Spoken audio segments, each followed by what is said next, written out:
to Dynamo from Zero to Hero. This is a 3-series course presented by me and Christoph, trying to show you the basics of Dynamo. Just to recap about what we did last time, before we start this second session. Basically, we were trying to introduce the user interface of Dynamo and how you could navigate around the Dynamo workspace.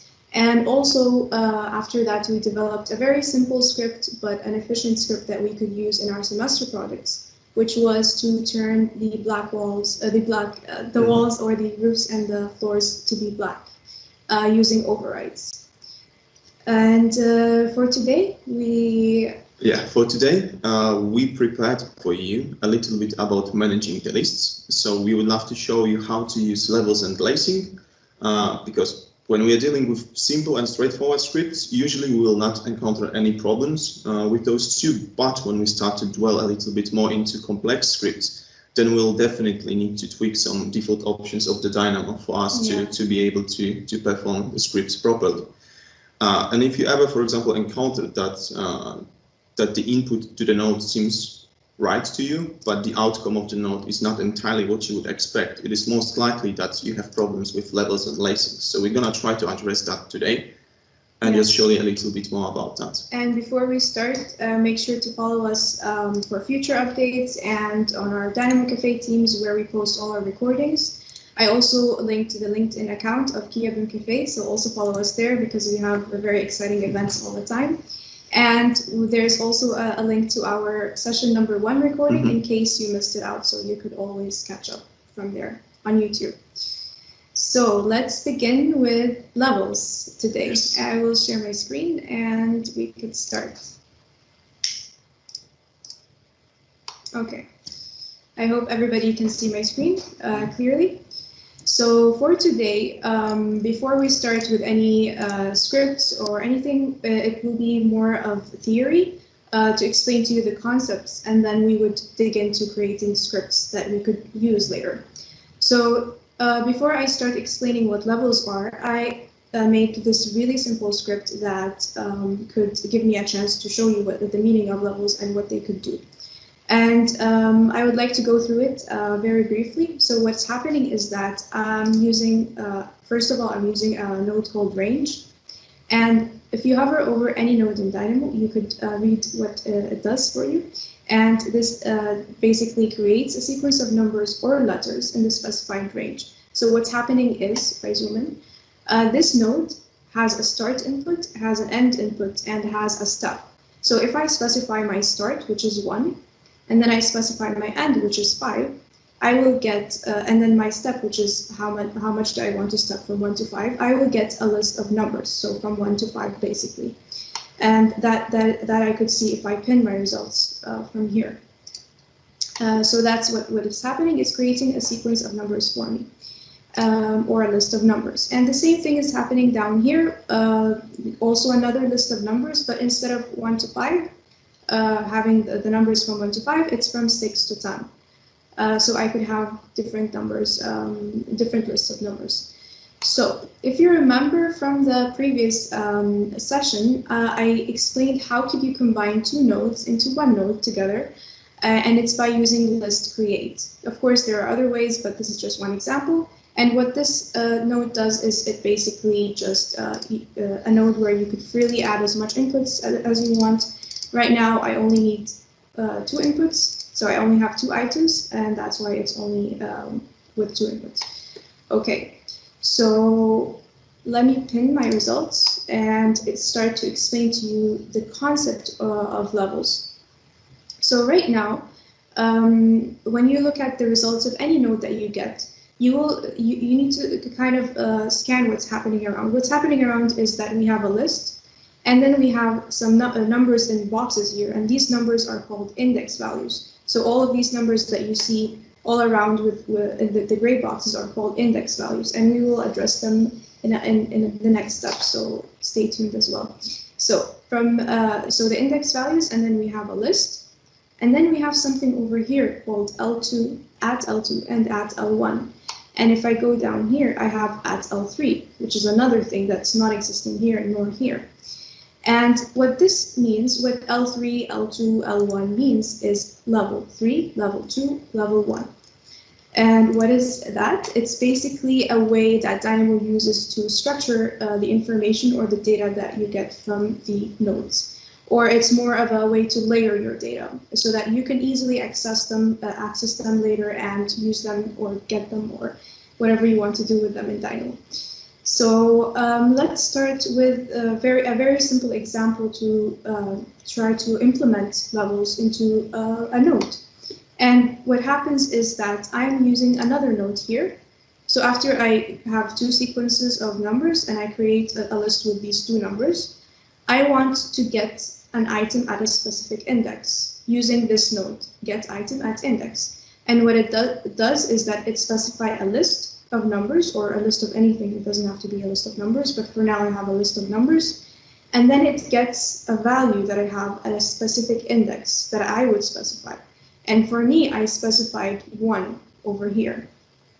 And 1 could mean different things. 1 could mean my index value 1, that is here, and that is here.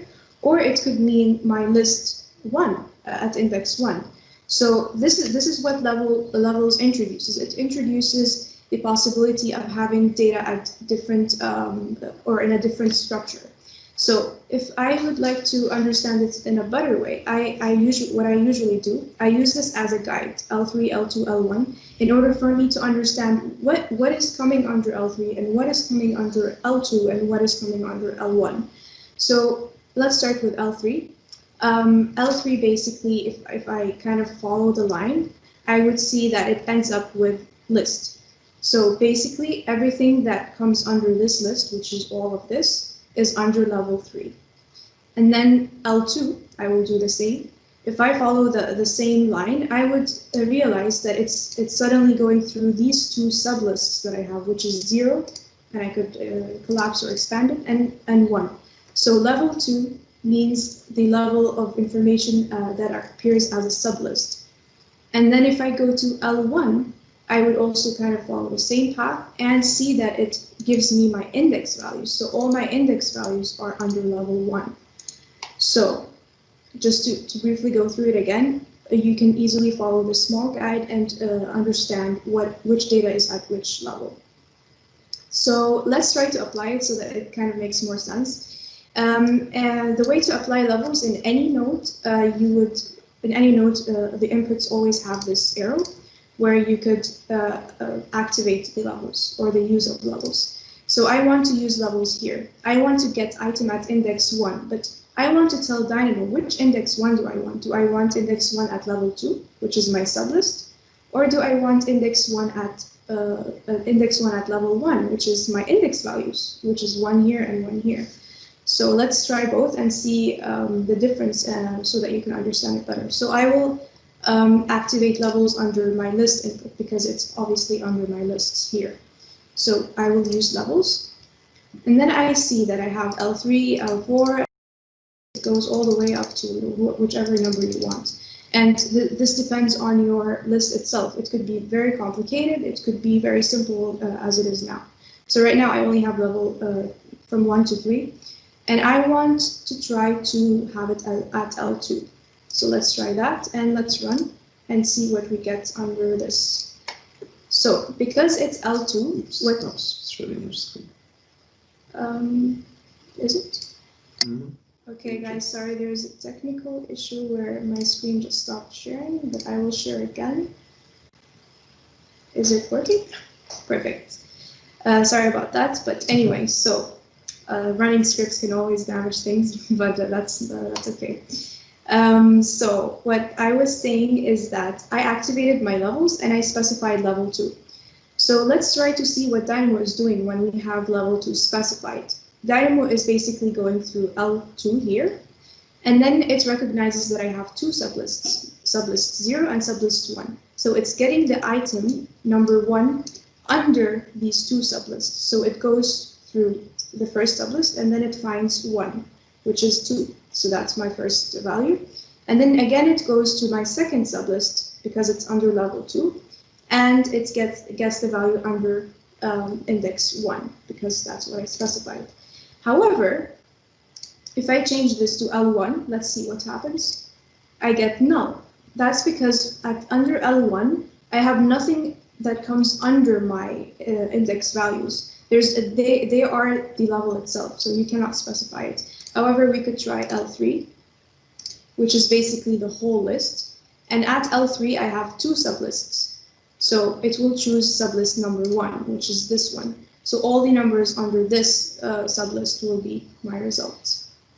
That's the whole idea of levels, and always use this as a guide to understand what is under what, and try to understand the way that it's structured in Dynamo. It's structured into lists and into index values and sublists as well. So that is the idea of levels. We will try to implement it in different scripts later so you could understand the concept much more, but that's simply it. Super. Thank you, Nuhat. Once again, you're explaining levels to us very nicely. I'm gonna show you guys now what lacing is about. Let me share my screen with you. And for the purpose of explaining how lacing works, I'm gonna use geometry without Dynamo. So first few words about how geometry in Dynamo works. So every single node, like for example, those two which create points by coordinates, will always have a display in the background, a 3D display in the background. To switch to the display of the background, you have a button here, which when you press, you can easily navigate the same way as you can do that with Revit.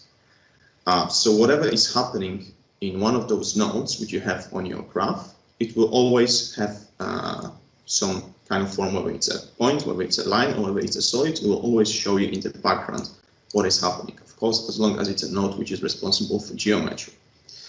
Funny function within Dynamo is when you will click on one of those elements within the lists, it will actually show you the index next to the object which is in the background. So it can also help you navigate through what is happening. And that's what's going to come very useful to us right now. If I'll click on the whole list, it will show us the indexes of all of those points. So we can easily distinguish them from each other. So guys, what is lacing? Basically, lacing is an algorithm in Dynamo, which is responsible for matching together data, which means lists. There are three types of matching algorithm. There's the shortest, longest, and cross product. We can access it by right-clicking on one of the nodes and going under lacing, where we can see those three options. By default, there's always option auto selected. And what it means that Dynamo tries to assume the most optimal solution for that node that he considers can be, which in simple script works quite well, as I mentioned before, but when we get complex, then it might not always do the job properly. That's why sometimes we'll have to specify it. So we'll take a look at each of those separately.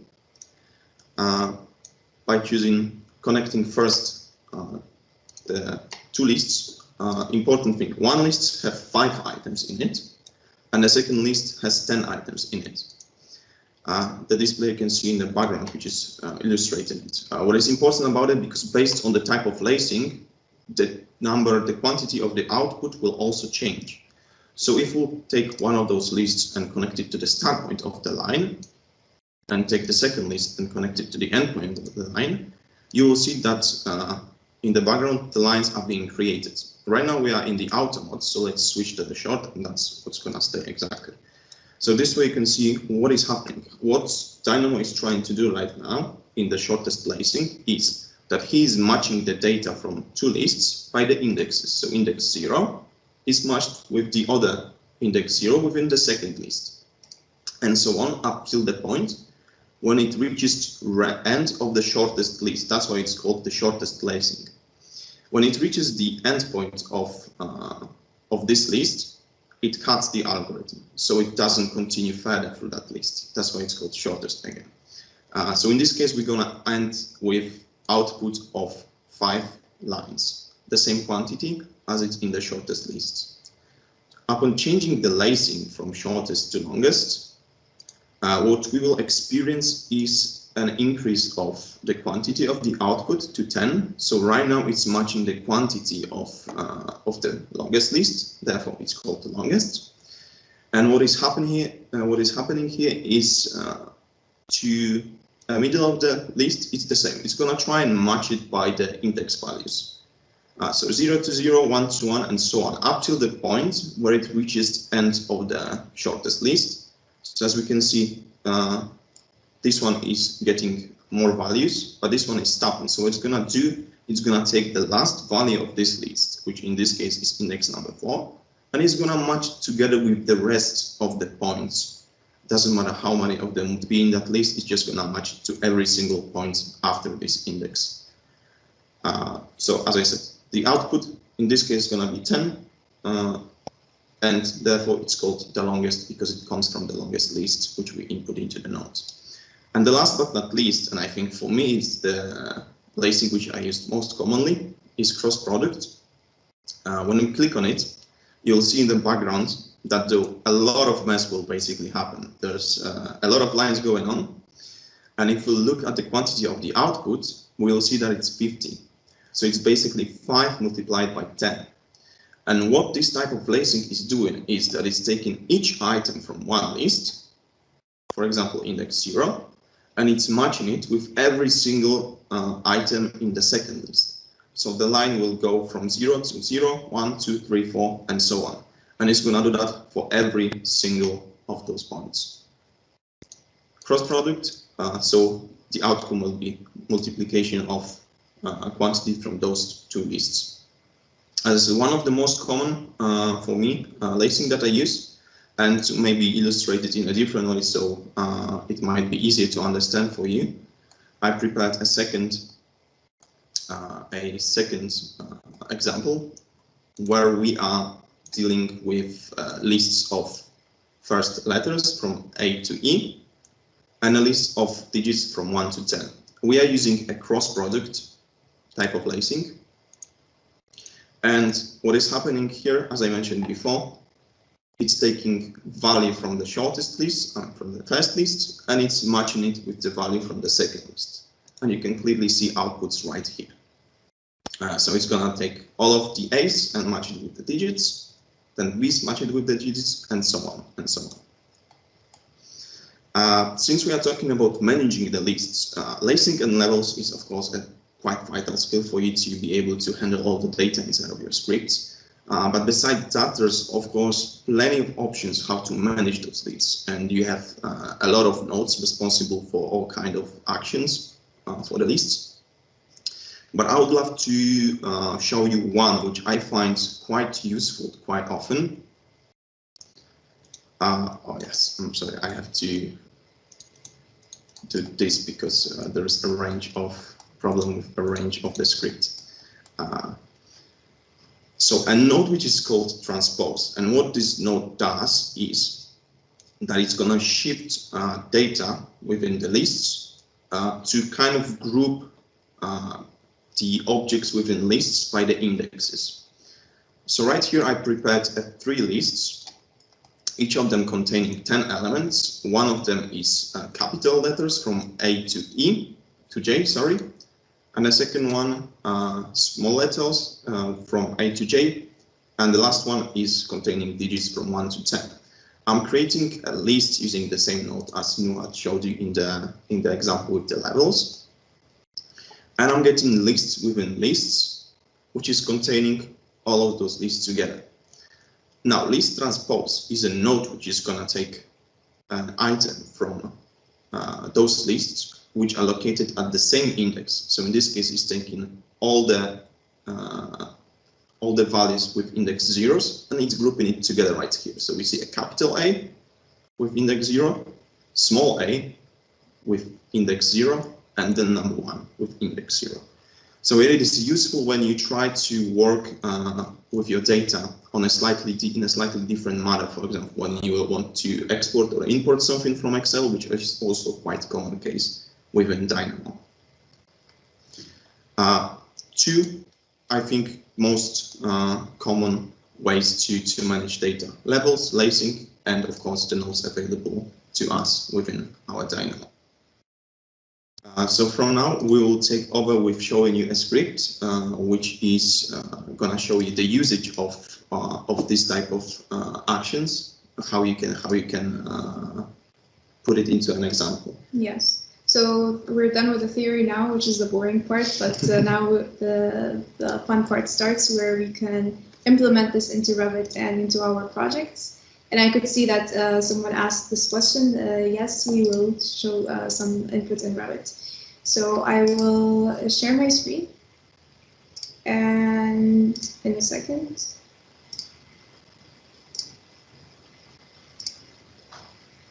Okay. So we are back with the project that we had from last time. It is just a test project, so this is not my semester project, just saying. But right now, I have my, if you look at my views, I have working views for 4 members in my group. And I am missing printing views. So in Kia at least, what we do is we develop views for each stage. So we have 4 stages: outline, proposal, project proposal, regulatory, and then main project. So I want to create views for each of these stages, but I don't want to create them by using Revit because it's not very efficient. I could also show you that. The way to do it in Revit usually is to right-click on a floor plan, let's say, and then you duplicate it, and then you have 3 options of duplicating it. And then you could rename it and use it as another view. Also, there's a more efficient way in Revit to do it, which is going to View, and then Plan Views, and then Floor Plan. And then you could just select one view, and then Shift, select the last view, and then you would be able to duplicate all of these that I just selected. However, this is really cool, I think, much faster than the first one I showed you. But the problem with doing this is that I would still end up with views that are not named properly or are not named according to what I want. So if I keep duplicating things, I would end up with names with copy, and then copy 1, copy 2, and then copy 10. It depends on how much duplicates you want. So I don't want to be able to duplicate them and then having to right click and renaming each and every single one into the correct name, because that's very time consuming. So that's why we will use Dynamo to basically create floor plans for us, or floor plan views with the correct names in one click. So I will just undo what I did in Revit. So all the floor plans, and I will start Dynamo. So from the Manage tab, Dynamo, and then we will start by developing this script. Now the idea of the script, as I said, is to create floor plan views for you. However, this is more like a hint of how to create views. So you could develop this even more and try to introduce how to create section views and how to create elevation views. But over here, we don't like to show everything. We like to show you a hint of things, so you could kind of discover things as well on your own. But let's start with floor plans, and let's start with having a look at what we can do with them. So the main node that I will be using today is called by level, and it's this one. So floor plan view dot by level. And what this node will be doing is that it is going to gather all my levels and then create floor plans from those levels. That's the whole idea. And then we will go through a step-by-step of how to duplicate multiples of levels and not just have only one set of levels. So let's start very simply, and let's have a look at the first input. The first input is level. So I need to find a way to get levels. How to do that? Very easily, as I mentioned in the last session, we will be using categories, a node called categories. And if I select it, I could see all the categories that I have in Revit. So the category that I need right now is levels, because I need to get my levels. So I will just type in L, and then it will take me to the levels. I will select that. So now I specified levels. However, I want to get all the elements of my category, which is levels. I don't want to just have my output as levels. I want to get all my levels themselves. So to do that, I will use a second node, all elements of categories. Oops, I have to do this part. And And these two nodes, categories and all elements of categories, they always work together. Of course, categories is used in so many different ways, but usually these two are like best friends, so they stay around. So I will just connect them. And let's see what we get. I get all my levels. So I have 10 levels in my project. And I could see that my script is, or my workspace is set to automatic. I want it to be manual so that it doesn't keep running by itself and then creating things that I don't want to create at the moment. So let's keep it manual and then we run it in the end and see the surprise. So now I have gathered all my levels. And I could see that I have 10 levels. And my idea was to create a floor plan. So I could easily just connect this now and then it would create 10 floor plans for me. However, I don't want only 10 floor plans. I want 10 floor plans for outline proposal, 10 floor plans for project proposal, and then the rest regulatory project and then main project. So how do I do that? I need to find a way to kind of duplicate these inside of Dynamo themselves or into a list. So I could use them to duplicate inside the node itself. So I need to duplicate them in the result, which is this white space here, so that they could also be created when I connect them as levels. Because right now, if I connect them and I run it, I will only end up with 10. I need to end up with 40 because I have four stages. So the way to do that is there's a node. Let me just disconnect these two. There's a node called of repeated, I think. Yes. One tricky thing about Dynamo is that sometimes when you search for things, if you don't write the exact name, you will not find it. So it's a bit tricky to remember things, but okay, we got it. So of repeated item. My item is my levels, so I will connect my item as levels here. And then it has a second input saying amount, which is how many times do I want these to be repeated.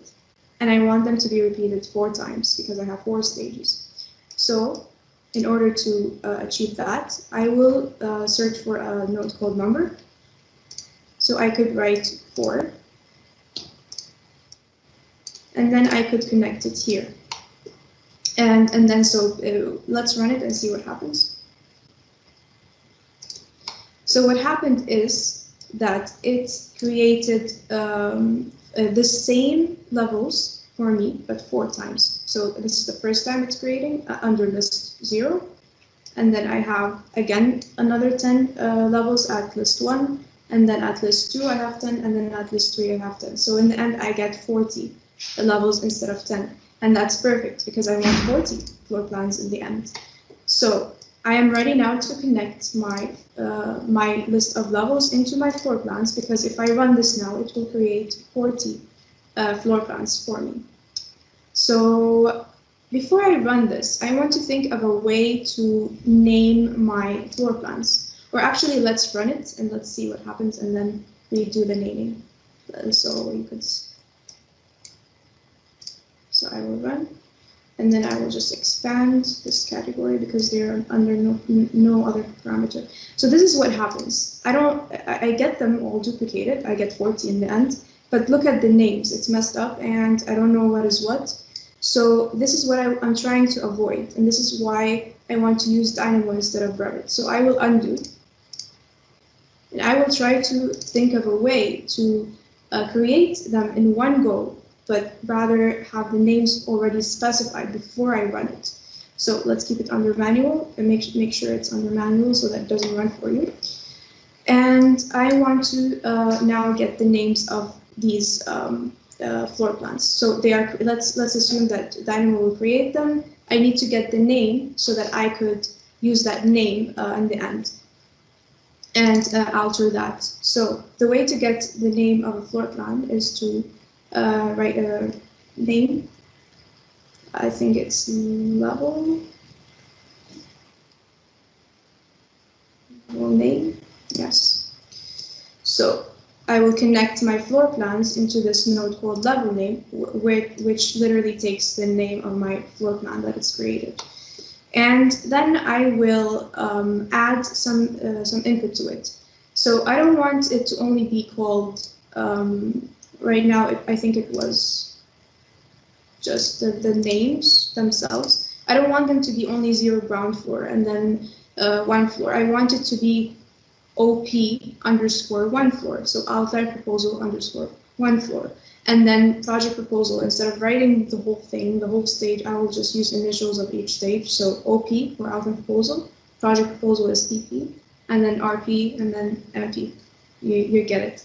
So I need to add 4 initials into the name so that I could name each of my levels. So how do I do that? I will use something called code block.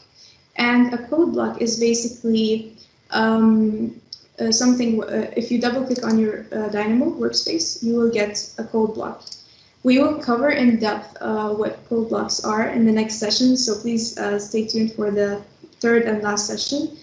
But for now, I will just show you how to type in anything in it. It's just basically a thing where you can type in numbers or strings much easily than the other nodes. So I want to write all my initials here. So I want my outline proposal initials, and I want it to be OP and then underscore, and then I want my project proposal initials. Later I will explain why am I adding all of these, but I don't want to confuse anybody, so I will just show you very simply how it works, and then we go through it in the next session. So RP underscore, and then again MP underscore. Okay, so I specified my my initials. Now I need to create a list where I can combine all of these initials together. And the way to create a list is by list create, as we mentioned before. And then I will add 4 items and connect them all together.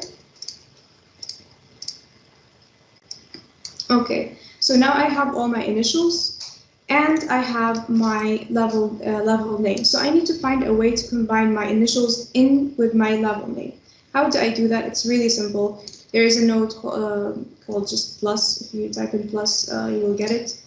And it basically just adds one thing to another thing. So I would add the level name to my initials. So it under the level name, okay, right now it's null because I haven't run the script, but under each name of level, it will add OP, and then it will add PP and then RP. So then I will have, all the names properly as I wanted.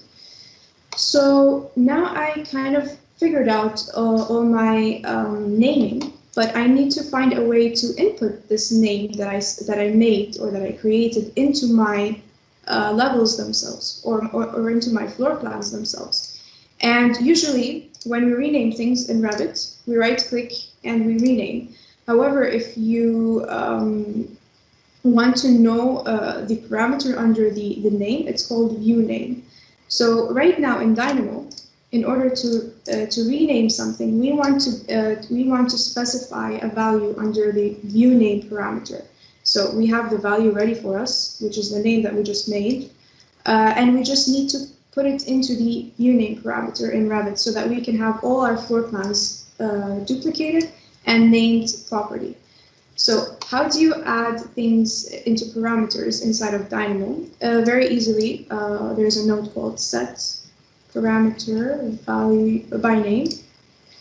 And what this does, if I hover over it, it sets one of the elements parameters. So I have a value ready for me, which is my names. I will input it into my value. And then I have 2 things that I need to consider. I have element and I have parameter name.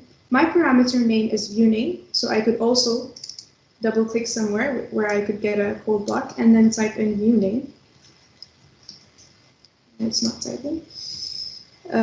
View name. And then I will connect it with my parameter name.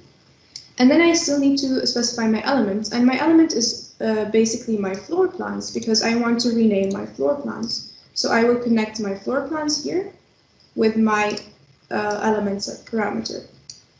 So again, what happened is, just so we don't crash anything. So what happens is that from the beginning, we gathered all our levels. Then we repeated all our levels 4 times because we want 4 different sets of the same levels to be created. And then we use another node called floor plan view to create a plan view from a level that we got. Now then, after we create those levels, we want to rename them. And the way to rename them is to get the existing name and to add an initial to that name, which is what we did. We got the name, we added the initials, which is outline proposal, project proposal, our regulatory, and main project. And then after we specified the name and we have it ready, we just need to set it inside our parameter. And that's what we did. We got the floor plan elements, we got the parameter name, which was view name, and then the value, which was our name. Now, one more thing I am missing is lacing. And this is where it becomes interesting because the idea of this was to try to implement some of our theory into a script that we used today with you. And we, I mean, unless you already figured it out from Christoph's explanation, we are missing over here the fact that we need to add, so we right click and then we choose lacing and then we choose cross product. Now, why did I do that? It's because right now I have floor plans. I have 40 floor plans. But each floor plan has names that I want to add into 4 different stages. So I want it to cross product with each other. I want I want OP to be added to all of my floor plans, and then PP to be added to all of my floor plans as well. So that's the idea of cross product. It takes this list and then it matches it with everything under the second list, which is my names. So then I would end up with all my floor plans, basically. So I think that's all we have for today. So let's try to run it and see what happens. And before I run it, I need to undo what I did in Revit before so that it doesn't mix up everything. And yes, let's run. And then it gives me, would you like to rename the corresponding level and views? I don't want to rename all my levels according to my floor plan, so I will just say no. And then I will just minimize and expand what happened here. And I will see that it did not rename anything. And I think it's because we did not run it in one go from the beginning. So let's try to undo. And I will, in these situations, I will just close down everything. I will just save it.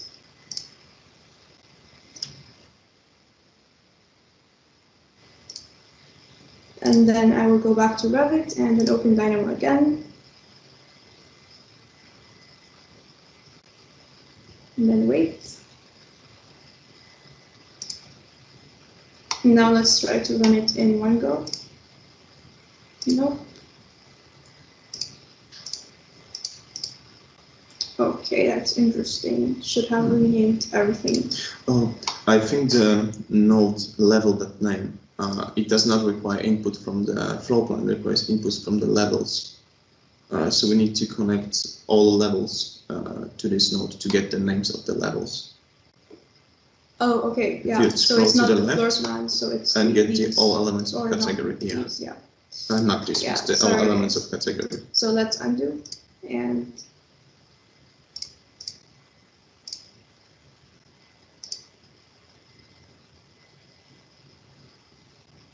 It's because you need to use the all elements of category, I believe, instead of repeated items. Okay. And I will undo. Okay, it's undo.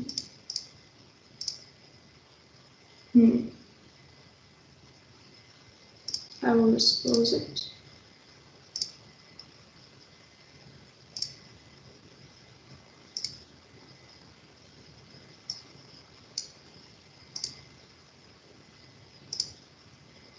Okay. Yes. All right. So sorry about that, guys. What happened is that basically instead of adding the level under this node, I was adding the floor plan view. So that was the mistake. So that's why I mischanged what I did, and I chose the elements under levels instead of the elements under floor plan view. So and then it works. So what if we go to the names and see, I get all of my floor plans with exactly the same initials that I wanted, which are MP and then OP and then PP and then RP. So that's exactly what I wanted in the end. And that's it with this script. I hope you got the whole concept of it and how to apply lacing as well. Yes. And one important thing which Nuhat kept doing in the script, it happens often when you create an item and then edit the parameters of the item in the same script, that sometimes it may not work. Therefore, Nuhat had to close and open up the scripts to run it straight from the beginning to the end.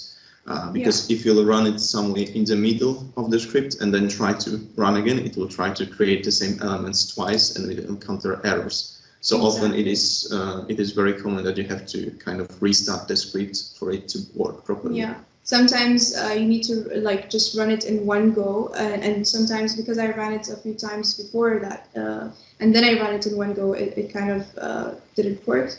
So that's why always just close everything. Sometimes you will also have to close Revit, but it worked without closing Revit, and then just run everything all over again. So that's all, and it's good that it happened so you can get an insight about how Dynamo could be sometimes a little bit hectic, but it's good that we figured it out.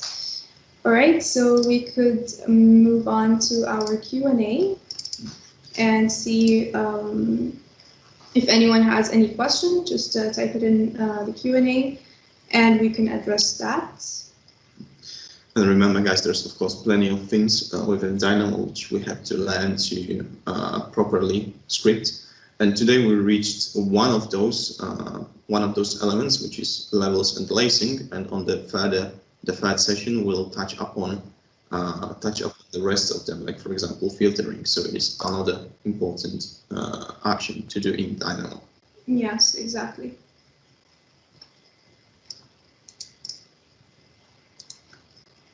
And someone asked, when is your next session? We have our next session 20th of October, and I just saw that Christoph answered that in the text. No, so there is no misunderstanding. This is not the last session of Dynamo Tuesdays. This is the last session of the crash course from Zero to Hero. So afterwards, after those 3 sessions, the Dynamo Tuesday will still be happening every second Tuesday, every 14 days. It's just the general concept, the general structure of the sessions will be slightly different. When there will be not so much basics, but we'll also start with showing complete scripts, which hopefully will start off a bit slower, and then in the end of the semester we'll show in the most complex scripts that we're able to develop. Yeah, exactly.